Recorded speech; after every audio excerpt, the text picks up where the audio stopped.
अनोखी आवाज में आप सभी दर्शकों का स्वागत है और मैं हूं आपके साथ अनुष्का। रीवा के शिक्षा विभाग में एक ऐसा फर्जीवाड़ा सामने आया है जिसे सुनकर शायद आप भी हैरान रह जाएंगे।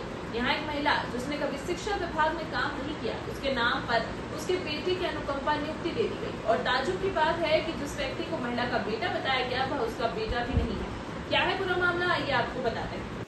मामला तब उजागर हुआ जब ग्राम परसिया तहसील त्योंथर निवासी ब्रिजेश कुमार कोल को बेलाकली कोल नामक महिला का पुत्र बताते हुए गंगेव विकासखंड के शासकीय उच्चतर माध्यमिक विद्यालय जोडौरी में प्यून के पद पर अनुकंपा नियुक्ति दे दी गई। आदेश में यह उल्लेख था कि बेलाकली गांव कोल की मृत्यु 16 मई 2023 को सेवा के दौरान हुई थी और वह प्राथमिक शाला ढेरा में सहायक शिक्षक के पद पर कार्यरत थी। लेकिन जब मामले की गहराई से जांच की गई तो चौंकाने वाले तथ्य सामने आए हैं। बेलाकली कोल नाम की किसी महिला ने कभी शिक्षा विभाग में नौकरी ही नहीं की। इतना ही नहीं, जिन दस्तावेजों के आधार पर नियुक्ति कर दी गई वे इतने प्रामाणिक प्रतीत हो रहे थे कि किसी अधिकारी किसी भी प्रकार की शंका नहीं कर पाए या फिर उन्होंने जानबूझकर आंखें मूंद ली।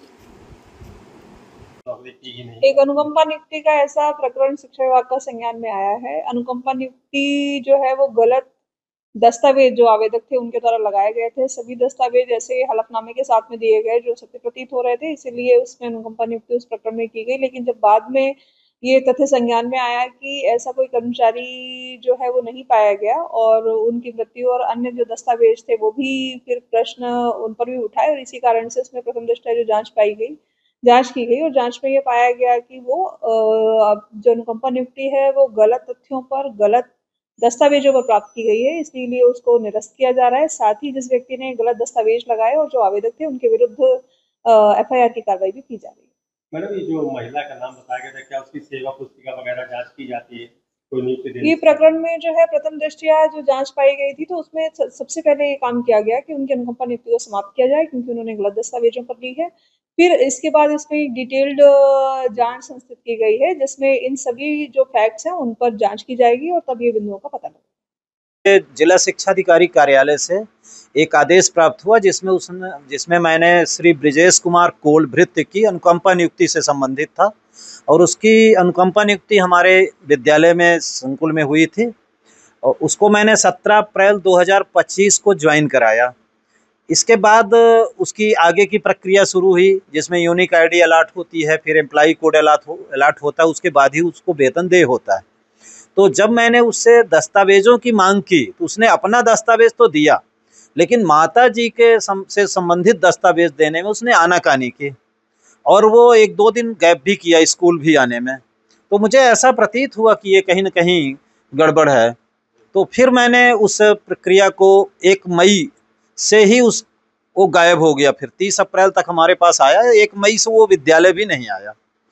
फिर मैंने उस प्रकरण को लिख करके दिया जिला शिक्षा अधिकारी महोदय रीवा को। तत्पश्चात स्वयं मिल करके मैंने उस पर चर्चा की और जब जिला शिक्षा अधिकारी कार्यालय से उसकी जांच हुई तो जांच में उसका मोबाइल भी बंद हो गया और जांच में उपस्थित भी नहीं हुआ। जांच टीम उसके गांव तक गई और जांच करने के बाद उसका पूरा का पूरा प्रकरण फर्जी निकला और उसकी सेवाएं कल दिनांक 26 तारीख को सेवाएं उसकी समाप्त कर दी गई। नियुक्ति पत्र किसके हस्ताक्षर से आप तक पहुंचे? नियुक्ति पत्र माननीय जिला शिक्षा अधिकारी महोदय रीवा के आदेश से निकला हुआ था। सर, आप एक वरिष्ठ है और काफी जानकार भी है, तो क्या बताइए कि जो नियुक्ति होती है उसमें कलेक्टर भी अनुमोदित करता है और उसके बाद भी नियुक्ति होती है। जिला शिक्षा अधिकारी कार्यालय से जिला शिक्षा अधिकारी वहाँ से एक नियुक्ति पत्र दे रहे, क्या दस्तावेजों की जांच नहीं की गई होगी सर? जांच तो अवश्य की जानी चाहिए थी लेकिन कहीं न कहीं लापरवाही हुई जांच में। ये भी एक जांच का विषय है कि किस स्तर पे लापरवाही हुई और कौन जिम्मेदार है इसके। लेकिन ये एक बहुत बड़ी बात है कि एक जीवित तथाकथित शिक्षिका जो शिक्षिका थी भी नहीं उसके पुत्र को इस तरह की अनुकंपा नियुक्ति दिया जाना एक बहुत बड़ा ही कहना चाहिए कि भ्रष्टाचार की श्रेणी में आता है। और ग्राम पंचायत ने भी अब ये बता दिया है कि ऐसे नाम का कोई महिला रहती नहीं, जो रहती है वो जीवित है, मजदूरी करती है। जी जी जी। तो क्या मानते हैं कि वहाँ से काफी भ्रष्टाचार हो चुका है इस मामले में? हाँ, डेथ सर्टिफिकेट भी फर्जी था और इसके अलावा तो उसने अपनी माँ का कुछ दिया भी नहीं कागज और हमने उस संकुल से भी बात किया था जिसका उल्लेख किया गया था, संकुल प्राचार्य ढेरा से भी। तो ढेरा ने भी कहा कि हमारे साइन इसमें नहीं है और उन्होंने भी अनभिज्ञता जाहिर की। तब उसके बाद ही हमको लगने लगा कि ये मामला ज़्यादा संदिग्ध है। प्रथम नियुक्ति कहाँ आपके कौन से विद्यालय में है? ये पहली ही नियुक्ति है उसकी, शासकीय उच्चतर माध्यमिक विद्यालय जड़ौरी, विकासखंड गंगेऊ। क्या नाम लिखते हैं सर? पीयूष मणि तिवारी। एक अनुकंपा नियुक्त हुई है ब्रजेश कुमार कोल की, और ये अभी लास्ट अप्रैल में ही इसके आदेश जारी हुए हैं। और इसके द्वारा जो प्रस्तुत अभिलेख हैं वो अभिलेख एकदम सत्य प्रतीत हो रहे थे, और उन अभिलेखों में जो डॉक्यूमेंट्स लगे हैं वो सब फर्जी हैं। परंतु इतने अच्छे तरीके से उसको बनाया गया था कि प्रथम दृष्टया वो एकदम सही प्रतीत हुए। अनुकंपा नियुक्ति चूँकि सहानुभूतिपूर्वक दी जाती है तो उसकी नियुक्ति के आदेश हो गए, परंतु नियुक्ति के उपरांत जब उसके बाकी कार्रवाई करनी हो थी, उसके भुगतान हो जाए, तो ये संज्ञान में आया कि कुछ ये गड़बड़ है। तो प्रथम दृष्टया उसकी सूक्ष्म जब जांच की गई तो वो पूरे फर्जी लगे, और इसके लिए एक समिति बनाई गई है। समिति तो रिपोर्ट तो नहीं दी है, पर उसके आदेश को तत्काल निरस्त कर दिया गया है। सर, ये जो महिला जिसका सेवा बताई जा रही थी उसकी कुछ डॉक्यूमेंट्स भी आपके विभाग में रहे होंगे, क्या ये सब जांच करने की जरूरत नहीं थी? अब वो जांच करके तो ही हमारे पास आया, जिन्होंने जांच किया, जांच में उन्होंने कोताही की, तो जांच के ही उपरांत हमारे पास आया।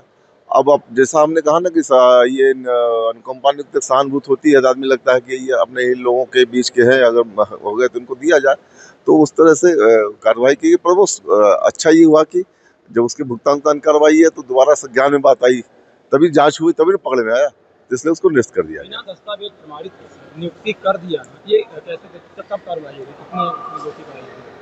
अब वो जांच समिति की रिपोर्ट आ जाएगी, उसके बाद वो कलेक्टर मैडम के संज्ञान में बातें हैं। सर, अनुकंपा नियुक्ति उसको दी जाती है जो आपके विभाग में कोई पदस्थ हो, वो खत्म हो जाए उसके बाद। ये महिला तो काम ही नहीं कर रही थी आपके विभाग में, तो तभी तो निरस्त कर दिया गया, नियुक्त उसके द्वारा जो फर्जी अभिलेख प्रस्तुत किए गए हैं, उस पर भी फर्जी अभिलेख प्रस्तुत किए, उस अभिलेख के आधार पर एक व्यक्ति 10 हलफनामा में दस्तखत कर रहा है। द्विवेदी जी आपके बाबू है, तकरीबन 30 साल से बैठे हो, क्या ये नहीं देखते? 30 साल से ये रामप्रसन्न द्विवेदी जी है जो ये सब देखते हैं। अब कहीं बता तो रहा हूँ, कहीं कोताही हो गई, क्या वहाँ के प्राचार्य ने भी कुछ अभिलेख भेजे थे? उनके प्राचार्य के अभिलेख हुए हैं, पर वो भी अभिलेख सब फर्जी है, सारे अभिलेख, वो पूरे के पूरे अभिलेख ही फर्जी उसके तरीके से किया गया। अब हो सकता है इसके तो पीछे और कोई मास्टरमाइंड है। ये एक वो आप अगर देखो जो पूरे अभिलेख अब आजकल तक दे देते हैं, वो आप देखो क्या कहते हैं, वो इतने सुनियोजित तरीके से वो पूरे अभिलेख बने हुए हैं कि प्रथम दृष्टया लगता है यार इसके साथ बड़ा इसको इसका काम कर दिया जाए।